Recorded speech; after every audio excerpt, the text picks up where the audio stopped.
Good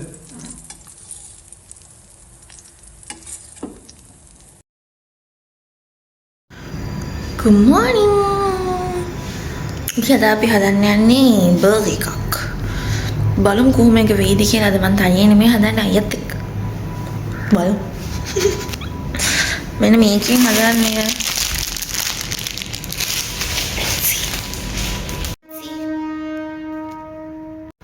ඉතින් ආදරේ මතක් කරනවා channel එක subscribe කරලා එකතු වෙන්න. රස කෑම හදන්න පුළුවන් අපිත් එක්ක.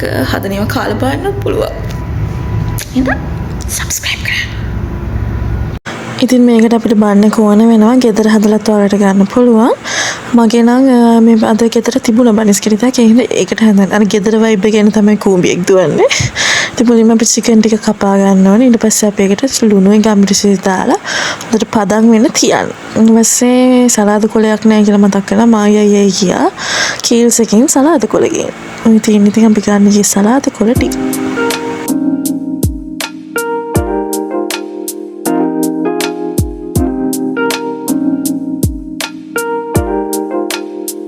ඔහොම තමයි ඉතින් සලාද කොලයක් අරගෙන ගියා අපි. අන්තිමට උච්චර බඩු ගොඩක් අරගෙන ආවා. අනේ මන් දන්නේ නැහැ කියලා. ඉතින් අපි සැටගාලා ගෙදර එන්න පිටත් වුණා. ඉතින් බලන්න මම පාස්ලි වගේ ගත්තා. අච්චර පාස්ලි ටිකක් රුපියල් 12යි වෙන්නේ. අර සලාද කොල ගොඩම උනේ රුපියල් 22යි. ඔයාලත් ඉතින් කොල කන්න කොල නොකා ඉන්න එපා. ඒව ගණන් නැහැ ඇත්තටම කිව්වොත්. ඉතින් මුලින්ම අපි අර හදාගත්ත chicken එකට පාන් කුඩු එකක් අරගත්තා අපි. ඒක දාලා හොඳට mix කරනවා. ඊට පස්සේ බිත්තරය. ඒ වගේම අපි මේකට දාගන්නවා අර කපාගත්ත ප්ලාපාව. වැරදුනා. පාස්ලි චුට්ටකුත් දාලා මේක හොඳට mix කරගන්න තමයි තියෙන. අපේ අයියට ඒක professionally කරන්න ඕනි කිව්ව හින්දා දැන් gloves එකකුත් දාගෙන හොඳට අනනවා ඉතින්. තමයි ඔයාලා හොඳට mix කරගන්න. ඊට පස්සේ අපිට ඉතින් මේක තියෙන්නේ මේ grind කරගන්න තමයි. මොකද මේක චූටි වෙන්න mince කරගන්න ඕනේ. ඔයාලට පදම අනුව ගන්න ප්‍රමාණය අනුව බිත්තර යොදා ගන්න පුළුවන්. ඊට පස්සේ අපිට තියෙන්නේ මෙන්න මේ වගේ ගන්න ගෙදර නැප් එක හදන්න පියනක් ගන්න. ඒක උඩින් ලන්ච් ෂීට් එකක් දාගන්න. ඊට පස්සේ ඔන්න ඔය ගන්න චප්ප කරගන්න. කෝම් පිටු ගහනවා වගේ තමයි මේක කරන්නේ. හරිම ලේසි. මං හිතුවේ නැත්තරම් මේ පැටි එකක් හදන්න මෙච්චර ලේසි ඇති කියලා. එහෙනම් තමයි ඉතින් අපි පැටි එක හදන්නේ.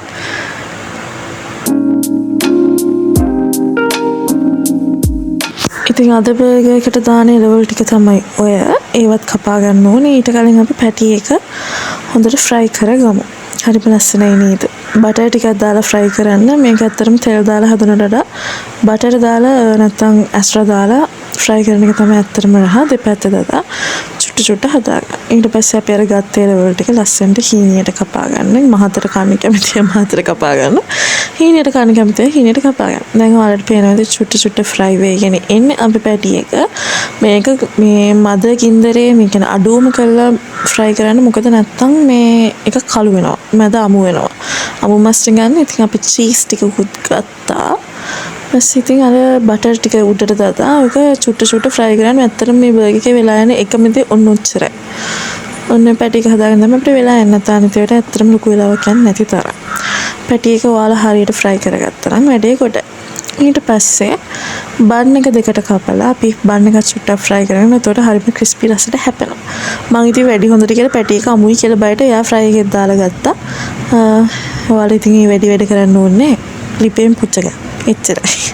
ඉතින් බනිස් එකත් අඩු කෙන්දරෙම තමයි අපි අර බටර් ටික ඒකට හොඳට උරා ගන්න ගමේම කරන්නේ. ඔය තමයි ඉතින් අපි හදාගත්ත පැටි එක. හරිම රසයි සහ ඒක හරිම ලස්සනයි. ඊළඟට චීස් පෙත්තක් අරගෙන ඒක උඩට දාලා හොඳට මෙල්ට් වෙන්න දෙන්න. ඔය තමයි ඉතින් අපි කපාගත්ත එළවලු ටික. ඊළඟට අපි දැන් යම් බර්ගර් එක හදන්න. මයොනයිස් ටිකක් අරගෙන බේස් එකට දාලා සලාද කොලයක් අරගෙන ඔයාලා කපාගත්ත එළවලු ටික කැමති විදියට තියලා ඔයාලට ඩෙකරේට් කරගන්න තමයි තියෙන්නේ. මොකද මේක ඔයාලගේ බර්ගර් එක හින්දා.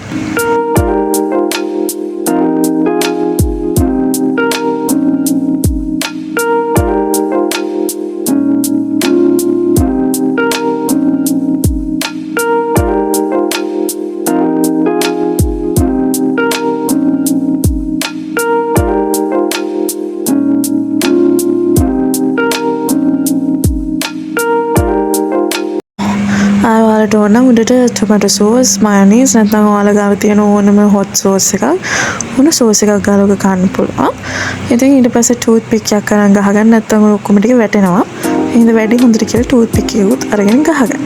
ඉතින් අපි බර්ගර් එක හදලා ඉවරයි. ඔය තියෙන ඉතින් අපේ ෆයිනල් ලුක් එක අපේ බර්ගර් එකේ. මේක ඇත්තටම මාර්හයි. පිටින් හදලා කනඩට පැටි එක ගෙදරම හදලා කති මාර්හයි. ආයෙ දවසක මම ඔයාලට කියලා දෙන්න කොහොමද මේ බර්ගර් එකේ බන් එක ගෙදර හදන්නේ කියලා. Thank you so much මෙච්චරලා වීඩියෝ එක බලුවට. ඔයාලත් හදලා කන්න. Thank you comments දාන හැමෝටම like කරන හැමෝටම ඉතින් share කරලා like එකක් දාගෙන යන්න. ඔයාලගේ අදහසත් කියන්න. ඉතින් අලුත් වීඩියෝ එකකින් ඉක්මනටම හම්බෙමු. Thank you so much video එක බලුවට. ආදරේ ඔයාලා හැමෝටම.